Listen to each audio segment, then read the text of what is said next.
আজকের এই বিশেষ বিশ্লেষণে সবাইকে স্বাগত। আজকে আমরা দারুণ ইন্টারেস্টিং কিন্তু কিছুটা জটিল একটা সোর্স মেটেরিয়াল নিয়ে কথা বলবো। এই টেক্সটটা বর্তমানের বৈশ্বিক এবং আদর্শিক সংঘাতকে সম্পূর্ণ নতুন একটা দৃষ্টিকোণ থেকে ব্যাখ্যা করে। এটি মূলত এমন একটা ফ্রেমওয়ার্ক দাঁড় করিয়েছে যেখানে দাবি করা হচ্ছে বর্তমান বিশ্বের যুদ্ধগুলো আর কেবল ময়দানে সীমাবদ্ধ নেই, বরং তা খুব নীরবে আমাদের জীবনের প্রতিটি স্তরে ছড়িয়ে পড়েছে। তো একজন নিরপেক্ষ বিশ্লেষক হিসেবে আজ আমরা এই টেক্সটির একদম গভীরে যাব আর ধাপে ধাপে বোঝার চেষ্টা করব যে এই বহুমাত্রিক সংঘাতের পুরো রূপরেখাটা আসলে কিভাবে কাজ করে। পুরো সোর্স মেটেরিয়ালটাকে আমরা খুব সুন্দরভাবে কয়েকটা ধাপে ভাগ করে নিয়েছি। তো আজকের বিশ্লেষণে আমরা মূলত 5টি পয়েন্টে এগোব। 1. বহুমাত্রিক যুদ্ধের সংজ্ঞা। 2. মিডিয়া এবং ন্যারেটিভ নিয়ন্ত্রণ। 3. আদর্শিক মগজধুলাই হিসেবে শিক্ষা। 4. অদৃশ্য অর্থনৈতিক ফ্রন্ট এবং 5.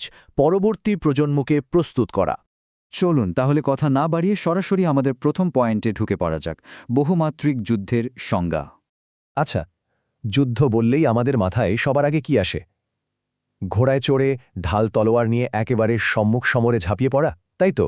লেখকের মতে সেটা ছিল অতীতের একমাত্রিক বা ওয়ান ডাইমেনশনাল যুদ্ধ। সেখানে অন্য কোনো মাত্রার খুব একটা প্রভাব ছিল না। কিন্তু বর্তমানের দৃশ্যপট সম্পূর্ণ আলাদা। বর্তমানের যুদ্ধ বহুমাত্রিক।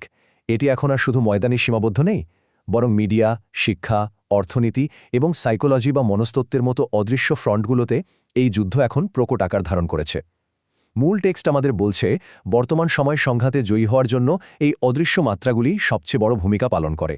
এখানকার সবচেয়ে ক্রুশিয়াল পয়েন্টটি হল বহুমাত্রিক যুদ্ধের এই স্পেসিফিক সংজ্ঞাটি। সোর্স টেক্সট খুব স্পষ্টভাবে একটা যুক্তি দিচ্ছে। তারা বলছে, যদি কেউ এই মাল্টি ডাইমেনশনাল ওয়ারফেয়ার বা বহুমাত্রিক যুদ্ধটা না বোঝেন, তবে তিনি কখনোই বর্তমান ক্ষমতাসীন বিশ্বকে, যাকে টেক্সটে কাফির বিশ্ব বলে আখ্যায়িত করা হয়েছে, তাদের পরাজিত করার রূপরেখা চিন্তাও করতে পারবেন না। এই কনসেপ্টটা না বুঝলে মানুষ কেবল আংশিক কিছু কাজ করেই সন্তুষ্ট থাকবে আর একটা সময় হতাশ হয়ে পরাজিত করার চিন্তাই বাদ দিয়ে দেবে। কারণ লেখক খুব জোর দিয়ে বলছেন, এই বিষয়টি বুঝতে না পারলে যে কোনো সংকট বা ক্রাইসিসকে অপরচুনিটি বা সম্ভাবনায় রূপান্তর করার যে আর্ট, সেটা আমাদের কাছে অধরাই থেকে যাবে। এবার আসা যাক আমাদের দ্বিতীয় ধাপে, মিডিয়া এবং ন্যারেটিভ নিয়ন্ত্রণ। মিডিয়াকে কিভাবে একটা চরম শক্তিশালী অস্ত্র হিসেবে ব্যবহার করা হয়, টেক্সটের এই অংশটা তার একটা দারুণ চিত্র তুলে ধরে। সোর্স অনুযায়ী মিডিয়ার সবচেয়ে বড় শক্তি হল এটি চাইলে যুদ্ধের আসল ফলাফল জনগণের কাছ থেকে পুরোপুরি গোপন রাখতে পারে। ধরুন, কোনো সশস্ত্র সংগ্রাম বা আর্ম স্ট্রাগলে কোনো পক্ষের অবস্থা খুব খারাপ, তারা হয়তো বিপর্যস্ত, কিন্তু শুধু মিডিয়ার ওপর নিয়ন্ত্রণ থাকার কারণে তারা অনায়াসে বিপরীত একটা চিত্র মানুষের সামনে তুলে ধরতে পারে। নিয়মিত ক্যাম্পেইনের মাধ্যমে তারা নিজেদের সম্পর্কে একটা ইলিউশন বা মুগ্ধতা তৈরি করে, নিজেদের শ্রেষ্ঠত্ব বজায় রাখে। আর এর ফলে কি হয়? তাদের লোকবল বা রিক্রুটমেন্ট সাপোর্ট একেবারে অটুট থাকে। এমনকি হারতে বসা একটা যুদ্ধের ন্যারেটিভকেও তারা মিডিয়ার মাধ্যমে নিজেদের বিজয়ে রূপান্তর করে ফেলতে পারে। একটু ভাবলেই বুঝবেন তথ্যের প্রবাহ কিভাবে পুরো দৃশ্যপটকে বদলে দিতে পারে, তাই না? এখান থেকে আমরা ঢুকছি তৃতীয় অংশে, আদর্শিক মগজধোলাই হিসাবে শিক্ষা। সোর্স মেটেরিয়ালে খুব পাওয়ারফুল একটা মেটাফোর বা রূপক ব্যবহার করা হয়েছে এখানে। বলা হচ্ছে, আমরা সাধারণত মিডিয়া বলতে বিনোদন বা খবরকেই বুঝি, কিন্তু শিক্ষা কারিকুলাম তার চেয়েও অনেক বড় এবং ভয়ঙ্কর একটা মিডিয়া, যা সরাসরি ব্রেইন ওয়াশ বা মগজ ধোলাইয়ের কাজে ব্যবহার করা হয়। টেক্সটের মূল যুক্তিটা হলো এই শিক্ষা ব্যবস্থার মাধ্যমেই একটা নির্দিষ্ট গোষ্ঠী মানুষের চিন্তা করা, যুক্তি দেওয়ার মূলনীতি তৈরি করে দেয়। তারা আপনার হাতে একটা দাড়ি পাল্লা ধরিয়ে দেয়, আর মানুষ তখন সেই পাল্লা দিয়ে, অর্থাৎ তাদের শিখিয়ে দেওয়া মানদণ্ড দিয়েই চারপাশের সব কিছুকে বিচার করতে শুরু করে, এমনকি নিজের ধর্ম বা সম্প্রদায়কেও। লেখকের ভাষায় এটি মানুষকে আক্ষরিক অর্থেই আইডিওলজিক্যাল স্লেভ বা আদর্শিক দাসে পরিণত করার একটা নিখুঁত প্রক্রিয়া। আমাদের 4 নম্বর পয়েন্টটি হল অদৃশ্য অর্থনৈতিক ফ্রন্ট। এই বহুমাত্রিক আগ্রাসন আসলে কতদূর পর্যন্ত পৌঁছাতে পারে, এর ব্যাপ্তি কতটা বিশাল, তা শুনলে সত্যিই চমকে যেতে হয়। সাধারণত যুদ্ধ বলতে আমরা সামরিক বা রাজনৈতিক সংঘাতকেই বুঝি, কিন্তু টেক্সট আমাদের দেখাচ্ছে এই যুদ্ধ কেবল সেখানেই থেমে নেই, এটি অর্থনৈতিক স্তর পার হয়ে সামাজিক ও সাংস্কৃতিক ক্ষেত্র অতিক্রম করে একদম মানুষের ঘরের ভেতরে ড্রয়িং রুমে এসে প্রবেশ করেছে। লেখক অত্যন্ত বিস্ময়কর একটা পয়েন্ট তুলে ধরেছেন এখানে। তিনি বলছেন, এই আগ্রাসন স্বামী স্ত্রী, বাবা মা, সন্তান, ভাইবোন, এমনকি আত্মীয় ও প্রতিবেশীর সম্পর্কের মধ্যেও ঢুকে পড়েছে। আক্ষরিক অর্থে এমন কোনো জায়গা অবশিষ্ট নেই যেখানে এই মনস্তাত্ত্বিক আগ্রাসন পৌঁছায়নি।